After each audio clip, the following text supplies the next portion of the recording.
வணக்கம். வாழ்க வளமுடன், நலமே சொல்க. மகாபாரதம் பல நேரங்களில் நமக்கு பல வாழ்வியல் பாடங்களை சொல்லிக் கொடுக்கக்கூடிய நமது முன்னோர்களின் வாழ்வியலை நாம் புரிந்து கொள்வதற்காக எழுதப்பட்ட ஒரு மிக சிறந்த காவியம். அப்படிங்கிறதுல எனக்கு சின்ன வயசுலேருந்தே அந்த தெளிவு உண்டு. ஏன்னா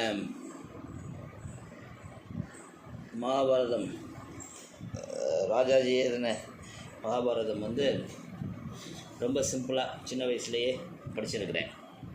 அதில் பல கதைகள் சுருக்கமாக சொல்லப்பட்டிருக்கும். இப்போ சமீப காலங்களில் வலைத்தளங்களில் நிறைய பதிவுகளை பார்க்கும்போது அது கூட ஆமாம் இல்லை அந்த கதை கூட அப்படின்னு கோரிலேட் பண்ண முடியுது. அப்படி ஒரு சின்ன கதை தான் உங்களுக்கு இன்றைக்கி. பாண்டவர்களில் ஒருவரான சகாதேவனுக்கு ஜோதிடத்தில் முக்காலமும் அறியும் ஆற்றல் கிடைக்கப்பெற்றது. அது எப்படின்னு தெரியுமா?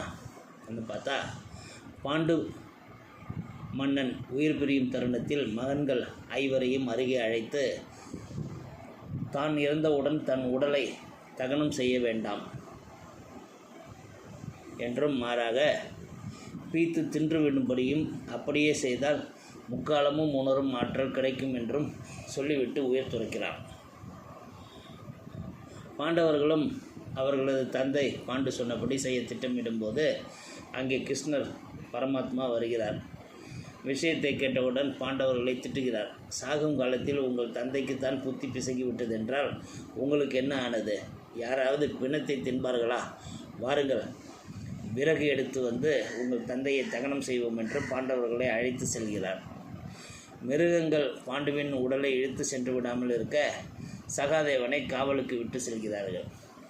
அவர்கள் அப்பால் போனவுடன் சகாதேவன் தன் தந்தையின் இறுதி வாக்கை மீற விரும்பாமல் அவரது சுண்டு விரலை மட்டும் உடைத்து தின்று விடுகிறான்.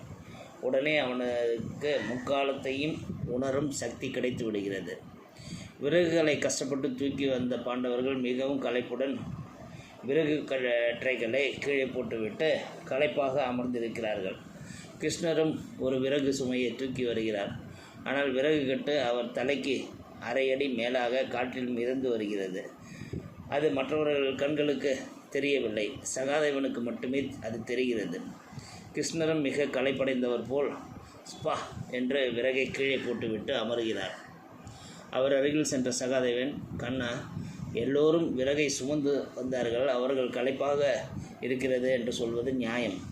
உன் விறகு கற்று காற்றில் மிதந்துதானே வந்தது, நீ ஏன் களைத்தது போல நடிக்கிறாய் என்று கேட்டான். உடனே கிருஷ்ணருக்கு விஷயம் விளங்கிவிட்டது.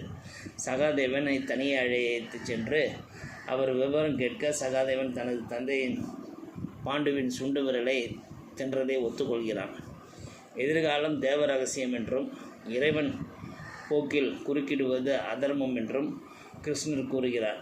சகாதேவனுக்கு தெரிந்த எதிர்காலம் தொடர்பான விஷயங்களில் எப்போதும் எவரிடம் சொல்லக்கூடாது என்று சகாதேவனுக்கு சத்தியத்தை ஒரு கிருஷ்ணர் வாங்கி கொள்கிறார்.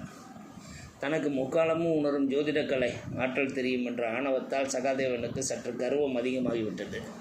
துரியோதனன் பாண்டவர்களை அழிப்பதற்கான போருக்கான சிறந்த நாளை கணித்து கொடுக்கும்படி சகாதேவனிடம் கேட்க சகாதேவனும் நாளை குறித்து கொடுக்கிறான். அந்த அளவுக்கு அவன் ஜோதிட கலை உண்மையாக இருந்தான். போரில் கர்ணனோட இறப்பு நடக்கும் தருவாயில் கர்ணன் தன் உடன் பிறந்தவன் என்ற உண்மை அவனுக்கு புரிய வருகிறது.